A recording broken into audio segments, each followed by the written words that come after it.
السلام علیکم دوستوں، خوش آمدید ایک نئی ویڈیو میں۔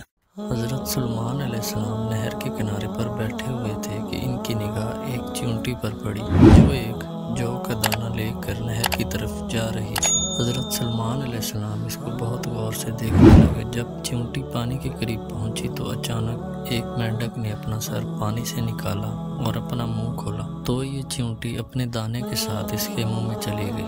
مینڈک پانی میں داخل ہو گیا اور پانی ہی میں بہت دیر تک رہا۔ سلیمان علیہ السلام اس کو بہت غور سے دیکھتے رہے۔ کچھ ہی دیر میں مینڈک پانی سے نکلا اور اپنا منہ کھولا تو چیونٹی باہر نکلی، لیکن جو وہ دانہ لے کے گئی تھی وہ اس کے پاس نہیں تھا۔ حضرت سلیمان علیہ السلام نے اس چیونٹی کو بلا کر معلوم کیا ماجرا کیا تھا، وہ جو کا دانہ لے کر کہاں گئی تھی۔ چیونٹی نے بتایا کہ اے اللہ کے نبی، آپ جو نہر کی تہہ میں ایک بڑا کھوکھلا پتھر دیکھ رہے ہیں، اس کے اندر بہت سے اندھے کیڑے مکوڑے موجود ہیں۔ اللہ تبارک تعالیٰ نے ان کو وہاں پر پیدا کیا ہے تو وہاں سے روزی تلاش کرنے کے لیے نہیں نکل سکتے۔ اللہ تبارک تعالیٰ نے مجھے ان کی روزی کا وکیل بنایا، میں ان کی روزی کو اٹھا کر لے جاتی ہوں۔ اللہ تبارک تعالیٰ نے اس مینڈک کو میرے لیے تابع کیا ہے تاکہ مجھے لے کر جائے۔ اس کے منہ میں ہونے کی وجہ سے پانی مجھے نقصان نہیں پہنچا۔ وہ اپنا منہ بند پتھر کے سوراخ کے سامنے کھول دیتا ہے، میں اس میں داخل ہو جاتی ہوں۔ میں ان کیڑے مکوڑوں کی روزی ان تک پہنچا کر پھر پتھر کے سوراخ سے اس کے منہ تک آتی ہوں تو مینڈک مجھے منہ سے باہر زمین کی سطح پر نکال دیتا ہے۔ حضرت سلیمان علیہ السلام نے کہا، کیا تم نے ان کیڑوں کی کسی تسبیح کو سنا؟ چیونٹی نے بتایا، سب کہتے ہیں اے وہ ذات جو ہمیں اس گہرائی، اس گہرے پانی کے اندر بھی نہیں بھولتا، ہمیں یہاں بھی رزق عطا فرماتا۔ بے شک اللہ تبارک تعالیٰ ہی تمام کائنات کا خالق و مالک۔ اللہ تعالیٰ نے یہ دنیا بنائی، جاندار پیدا کی اور اللہ تبارک تعالیٰ ہی سب کو رزق عطا فرماتا۔ آپ سے گزارش ہے چینل کو سبسکرائب کریں، ویڈیو اچھی لگے تو لائک کریں، اپنے دوستوں کے ساتھ ضرور شیئر کریں، اپنی قیمتی رائے کا اظہار کامنٹ سیکشن میں ضرور دیں۔ ملتے ہیں اگلی ویڈیو میں، تب تک کے لیے خدا حافظ۔